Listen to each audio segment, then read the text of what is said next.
여러분 안녕하세요. 세 번째 역사 시간입니다. 온라인 수업은 잘 듣고 있나요? 우리 모두 힘든 상황이지만 조금만 더 힘을 내서 열심히 공부해 보도록 합시다. 자, 세 번째 역사 시간에는 우선 19쪽에 중단원 확인하기가 있어요. 지금까지 두 번의 수업을 듣고 여기 내용을 채워주도록 합시다. 그럼 이건 이번 시간에 끝나고 여기 채워주도록 하고요. 오늘은 선생님과 함께 교과서 20쪽, 그리고 21쪽, 22쪽, 23쪽까지의 내용을 배워보도록 하겠습니다. 이번 시간에도 마찬가지로 선생님 수업을 듣고 나서 교과서 해당하는 페이지를 한 번씩 읽어봐 주세요. 큰 강 유역과 문명의 발생에 대해서 보도록 합시다. 우리가 보게 될 문명은 교과서에서 4가지 문명이 나옵니다. 20페이지에 보면 그림이 나와 있어요. 메소포타미아 문명, 그리고 이집트 문명, 인더스 문명, 중국 문명. 문명에서 세계 최초로 발생한 지역은 바로 여기 있는 티그리스 강과 유프라테스 강 주변에 있는 메소포타미아 문명입니다. 이런 문명이 발생되게 되는 이유를 먼저 한번 이야기로 설명을 해볼게요. 저번 시간에 우리는 신석기 혁명을 통해서 신석기 시대에 농경과 목축이 시작되는 모습을 볼 수 있었어요. 그 전까지는 채집이나 사냥을 통해서만 먹을 거를 충당해 냈는데 이제 농경과 목축을 통해서 스스로 먹을 걸 만들어내게 되는 거죠. 그러면 이 생산량이 높아지게 되면서 많이 가진 사람과 그렇지 못한 사람들 사이에 차이가 생겨나게 됩니다. 그리고 그 차이는 계급으로 이어지게 돼요. 이게 바로 청동기 시대의 모습입니다. 신석기 시대를 지나서 청동기 시대가 되면 더 발전된 무기인 청동기를 이용해서 더 많은 사람들을 정복하게 되고 그 많은 사람들을 가지고 많은 농경과 목축을 이용하게 되고 그리고 많은 잉여 생산물을 만들게 되는 거예요. 그래서 더 발전된 문화를 가진 사람들이 높은 계급에 위치하게 되고 더 발전되지 못한 무기를 가진 사람들이 낮은 계급에 위치하게 되면서 사람들이 여러 계층에 따라서 모여 살게 되는 거예요. 그리고 여러 사람들이 모여 살게 되면 여러 가지 다양한 물건들이 또 필요하게 되고 그리고 다른 사람들이 또 다른 지역과 교류를 하며 살아가게 됩니다. 교류를 하는 과정 중에서 부와 권력을 많이 가진 사람들을 중심으로 통치 조직이 만들어지게 되고 이 사람들을 중심으로 국가라는 것이 생겨나게 되는 거예요. 그러면 이 국가를 만든 사람들은 또 자신이 남긴 위대한 업적을 기록하고 싶겠죠. 그러면 또 만들게 되는 게 바로 문자입니다. 이렇게 기록으로 남겨진 내용을 통해서 우리는 지금 우리가 살고 있는 시기보다 완전 과거의 일이지만 이거를 지금 알 수 있게 된 거예요. 그렇다면 사람들은 각자의 문명에서 어떤 모습을 보여주며 살아가게 되는지 지금부터 찾아보도록 할게요. 문명이 나타났을 때 이들은 서로 다른 위치에 있죠. 그들의 환경이 달라요. 생활 환경이 다르고 자연 환경이 다르기 때문에 문명별로 특징이 달라지게 됩니다. 자, 우리가 처음에 만나볼 문명은 바로 메소포타미아 문명이에요. 메소포타미아 문명은 교과서에 보이는 여기에 위치해 있고요. 여기는 티그리스 강, 유프라테스 강이 흐르고 있어요. 강 주변에 모여서 사람들이 살게 되는 이유는 바로 농경을 하기 위해서이고 농경을 하려면 물이 필요하기 때문이겠죠. 이 메소포타미아 지역은 사진에서 볼 수 있듯이 어느 방향에서도 접근하기 쉬운 개방적인 지형을 가지고 있어요. 그래서 이 메소포타미아 문명의 가장 큰 특징이 개방적인 지형이라는 특징이 있습니다.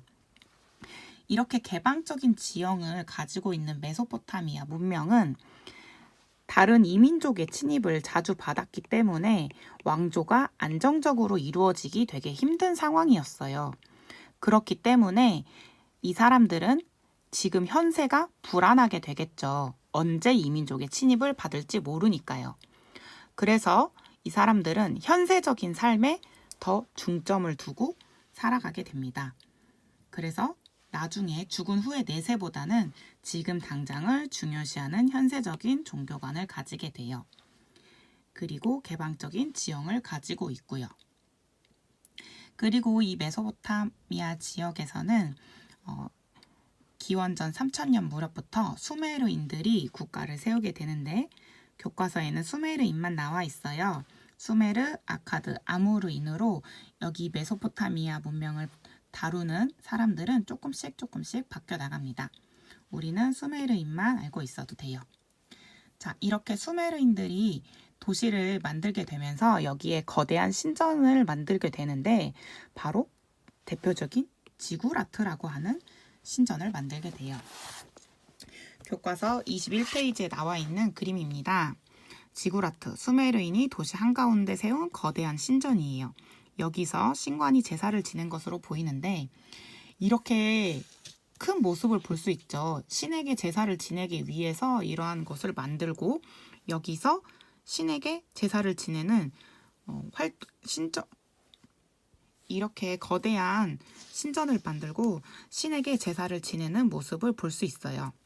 특히 이때 당시에는 왕이 신의 대리인으로 여겨지면서 신의 권력을 앞세워서 통치를 했기 때문에 이렇게 거대한 신전을 만든다는 것은 왕의 위엄을 높일 수 있는 역할이기도 했습니다.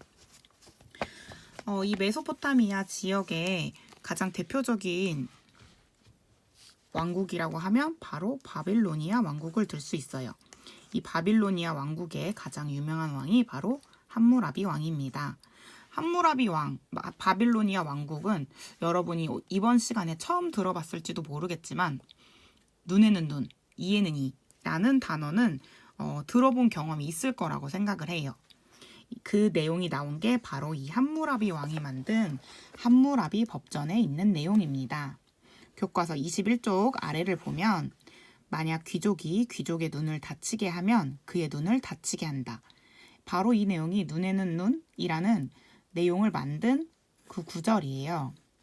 그런데 똑같이 눈을 다치게 하면 상대방의 눈을 다치게 한다고 하는데 그 다음 구절을 보면 특이한 모습을 볼 수 있어요. 만약 귀족이 평민의 눈을 다치게 하였거나 뼈를 부러뜨렸다면 그는 은화나 일만화를 지불해야 한다. 귀족과 평민의 차이를 볼 수 있는 내용입니다. 그럼 우리는 이 내용을 통해서 어떤 걸 추측할 수 있을까요? 바로 귀족, 평민, 이런 계급사회가 존재했다는 모습을 볼 수 있습니다. 자, 여기까지 함무라비 법전에 대한 내용을 보았고요. 또 메소포타미아 특징을 보도록 할게요. 여기서는 문자를 사용하는데 쐐기 문자, 이것을 사용했다는 게 특징이에요. 진흙판에 갈대로 만든 펜을 이용해서 표시를 하게 되는 게 이 바로 쐐기 문자입니다. 그리고 메소포타미아인들은 태음력을 사용하고 10진법을 사용하게 되는 60진법을 사용하게 되는데 이거는 이집트와 반대되는 모습을 보여주면서 비교하는 사항으로 많이 나오게 돼요. 조금 있다가 이집트 할 때 다시 한번 살펴보도록 할게요.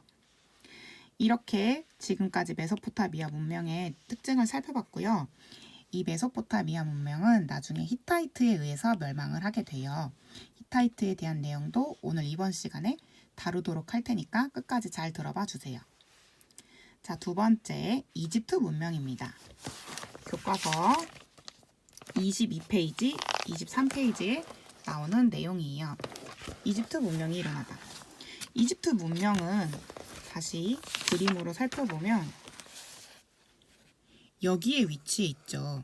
지금 여기가 땅이고 여기는 바다예요. 여기도 전부 바다. 이 문명의 특징은 다 여러 방면에서 쳐들어올 수 있었던 메소포타미아 문명에 비해서 여기는 바다로 막혀 있고 여기도 바다로 막혀 있고 여기도 되게 좁고 여기는 강으로 이루어져 있기 때문에 이들은 여기에만 있게 되면 되게 폐쇄적인 지형의 모습을 가지고 살아갈 수가 있었어요. 그러면 이민족의 침입이 되게 적겠죠. 그러면 현세적으로 살았던 이들에 비해서 이 이집트 문명의 사람들은 조금 더 안정적으로 살 수 있게 되는 거예요. 안정적으로 살 수 있게 되면 이들은 현세뿐만 아니라 죽어서의 미래, 나중을 생각하게 되는 모습으로 생활 모습이 바뀌게 됩니다. 가장 첫 번째는 폐쇄적인 지형, 그리고 그로 인해서 내세적인 종교관을 가지게 된다는 것. 이 사람들은 현세가 아닌 내세, 죽어서의 세계를 중요시 여겼기 때문에 특히 지배층 같은 경우에 지금 잘 살고 있는 나의 모습을 죽어서 미래에까지 그리고 죽음의 세계까지 가지고 가고 싶어 했어요. 그래서 그들은 자신들의 몸을 그대로 보존하기 위한 미라를 만들었고요. 자신들이 살 집, 무덤인 피라미드를 거대하게 만들게 돼요. 그리고 그들을 지켜줄 스핑크스도 만들게 되죠. 그리고 이런 모습을 남긴 게 바로 사자의 서입니다. 사자의 서의 내용은 교과서 23페이지에 주제 탐구에 나와 있어요. 이거는 각자 한번 읽어보도록 해주세요. 자, 그 다음 이집트의 특징은 나일강에서 또 찾을 수 있어요. 나일강은 아까 메소포타미아 문명이 티그리스강, 유프라테스강 옆에 있었던 것처럼 나일강 주변에 있었기 때문에 이 나일강이 중요한 건데요. 이 나일강은 정기적으로 범람을 했다고 해요. 정기적으로 범람을 하였기 때문에 이 이집트 사람들은 나일강이 넘치는 걸 이용해서 농사를 지을 수가 있었어요. 정기적이었기 때문에 그거를 수치화할 수 있었고 그걸 바로 이용해서 농사를 지을 수 있었던 거죠. 이 나일강의 범람을 계산하는 것이 바로 기하학이었고요. 나일강이 범람하게 되면 땅들이 모두 물에 잠기게 되겠죠. 그러면 토지가 이렇게 있으면 여기는 내 땅, 여기는 네 땅 이렇게 나누어졌던 이 구획들이 어떻게 될까요? 물에 휩쓸려서 전부 다 사라지게 되는 거예요. 자, 그러면 원래 내 거를 찾으려면 어디서부터 어디까지가 내 땅이었는지를 측량할 수 있어야겠죠. 그래서 측량법도 발달하게 됩니다. 그리고 이들은 날짜를 가늠하고 언제 나일강이 범람하는지 찾기 위해서 하늘도 관찰하게 되는 천문학이 발달하게 돼요. 하늘을 관찰하면서 태양도 관찰하게 되는데 그래서 이들은 태양력을 사용하게 되고 십진법을 사용하게 됩니다. 아까 메소포타미아 문명에서는 태양력이 아닌 태음력을 사용했고요. 그리고 육십진법을 사용했는데 여기서는 십진법을 사용하게 돼요. 십진법이라는 거는 1부터 10까지를 세는 걸 바로 십진법이라고 하고요. 육십진법이라고 하면 1부터 60까지를 세는 걸 육십진법이라고 합니다. 자, 그러면 지금 우리가 사용하는 태양력 그리고 십진법, 현재도 사용하는 것들이 이집트 문명에서 나왔다는 걸 볼 수 있겠죠. 그리고 이 태양력을 사용하면서 태양신에 대해서 이들은 믿음을 가지게 돼요. 그러면서 이 왕, 태양의 힘을 받은 왕이 다스리게 되는데 이 신에게 부여받은 힘을 바로 태양신에서 가져왔다고 생각을 하게 됩니다. 그래서 태양신의 아들인 파라오가 신권 정치를 하게 되는 게 바로 이집트 문명의 모습이에요. 자, 그러면 이 두 문명을 살펴봤고요. 우리가 이제 23쪽에서 바로 여기 페니키아와 헤브라이까지 살펴보면 오늘 배울 내용을 모두 마치게 돼요. 헤브라이는 여기, 그리고 페니키아는 여기, 헤브라이는 이렇게 있습니다. 자, 이들의 지금 지도가 보이는데 이게 어디냐면